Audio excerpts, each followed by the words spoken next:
যে আমার না খেয়ে খেলতে চলে গেল। এই নাও, বাজার করে এনেছি বউ। এসব তুমি তাড়াতাড়ি রান্না করে মেয়েটাকে খেতে দাও। তা আমাদের টুম্পা মা কোথায় গেছে?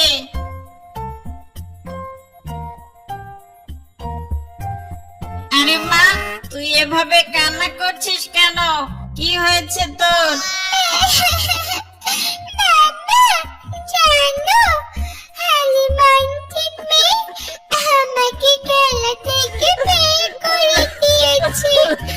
আমরা নাকি গরিব, আর গরিবরা নাকি বড় লোকদের সাথে খেলতে পারবে না। বাবা, বলো তো আমরা কেন এত গরিব? মা, টুম্পা খেতে আয় দেখি, রাত হয়ে গেছে। ওগো, তুমিও এসো, খাবার বেড়েছে।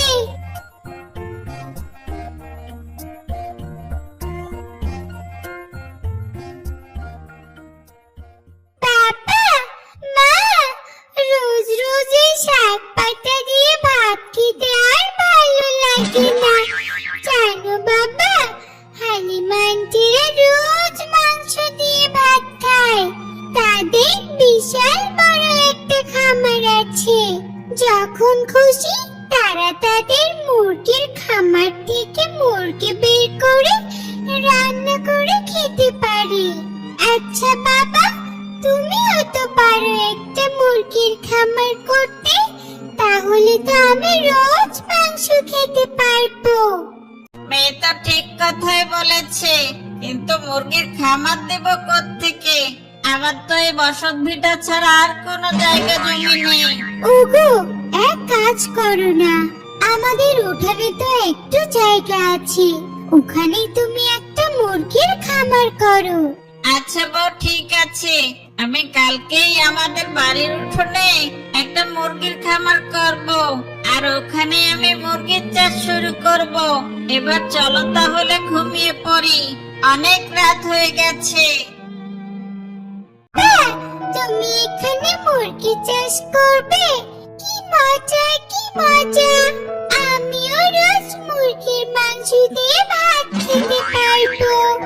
আমার খুব ভালো লাগছে বাবা।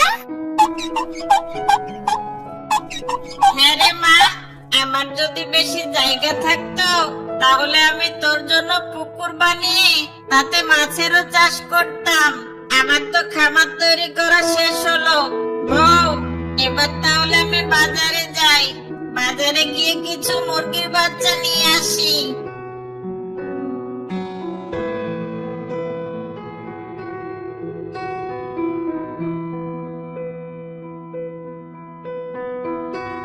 আরে বল্টু শিয়াল যে, তোমাকে অনেক দিন পর বাজারে দেখলাম। তা তুমি কি মুরগির বাচ্চা কিনতে এসেছো নাকি? হ্যাঁ কিংকং ভাই, আমাকে কিছু মুরগির বাচ্চা দাও। বাড়ির উঠোনে একটা ছোটখাটো খামার করেছি, সেই খামারটাতে কিছু মুরগির বাচ্চা তুলবো।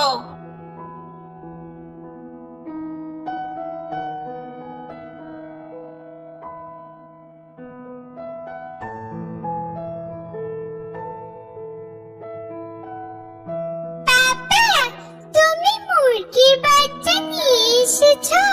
দাও বাবা, আমি খামারে ছেড়ে দিচ্ছি। একথা বলে টুম্পা মুরগির বাচ্চাগুলো খামারে ছেড়ে দেয়। টম্পা মা, এবার এগুলোকে তুই খাবার দে, আর সারাক্ষণ এদের খেয়াল রাখবি কেমন? আর সময় মতো কিন্তু খাবারও দিবি। আরে এ আমি কি দেখছি? বল্টু ভাই তো দেখছি খামারে মুরগির চাষ করেছে, ভালোই হলো। বল্টু ভাইয়ের মুরগিগুলো বড় হলে এগুলো সব চুরি করে নিয়ে যাব। আহ, আহ, আহ। ওগো, আমাদের মুরগিগুলো তো বেশ বড় হয়েছে। এবার তুমি কিছু মুরগি বাজারে বিক্রি করো, আর ওগুলো বিক্রি করে নতুন করে আবার মুরগির বাচ্চা নিয়ে আসো। হ্যাঁ বউ, আমিও ভাবছি কাল সকালে কিছু মুরগি বাজারে বিক্রি করে দিব, আর নতুন করে আবারও মুরগি নিয়ে আসবো, আর মুরগিগুলো বিক্রি করে সেই টাকা দিয়ে আমাদের ভাঙা ঘরটাও মেরামত করব।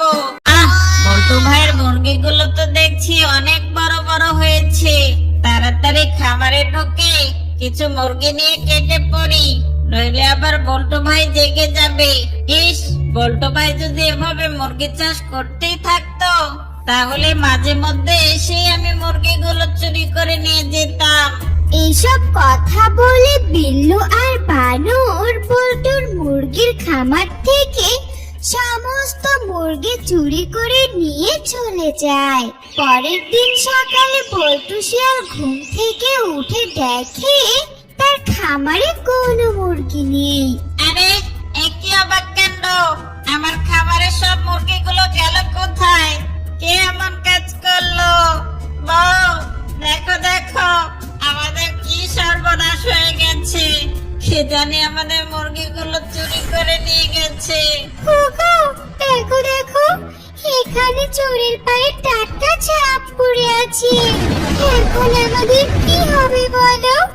আমাদের খাবারটা তো একেবারে ফাঁকা হয়ে গেছে।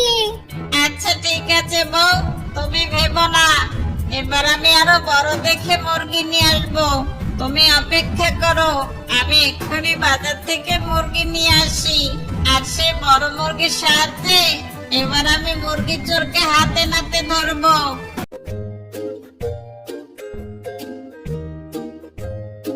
কিংকং ভাই, আমাকে এবার একটু বড় বড় দেখে মুরগি দাও তো, যে মুরগিগুলোকে ধরলেই চেঁচামেচি করতে পারবে।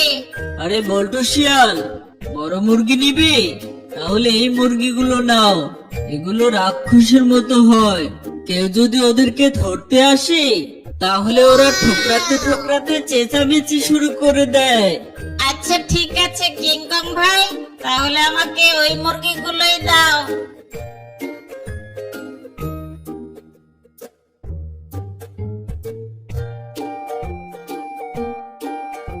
বানর, চল এবার।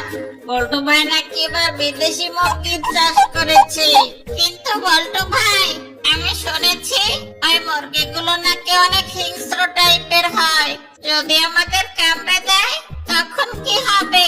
আরে ধুর বোকা, এসব কি বলিস? মুরগি আবার কামড় দেয় নাকি? এগুলো শিয়াল তুই, তার মানে আমার আগের মুরগিগুলো তুই চুরি করে নিয়ে গিয়েছিস? আজ তো আমি তোকে ছাড়বো না, আজ তোর আমি 12টা বাজিয়ে দিব। বল্টু ভাই, আমাকে মাফ করে দাও, আমি আর কখনো এমন কাজ করব না। বাপরে বাপ, এগুলো মুরগি নাকি রাক্ষস? আমাকে তো আত্মরা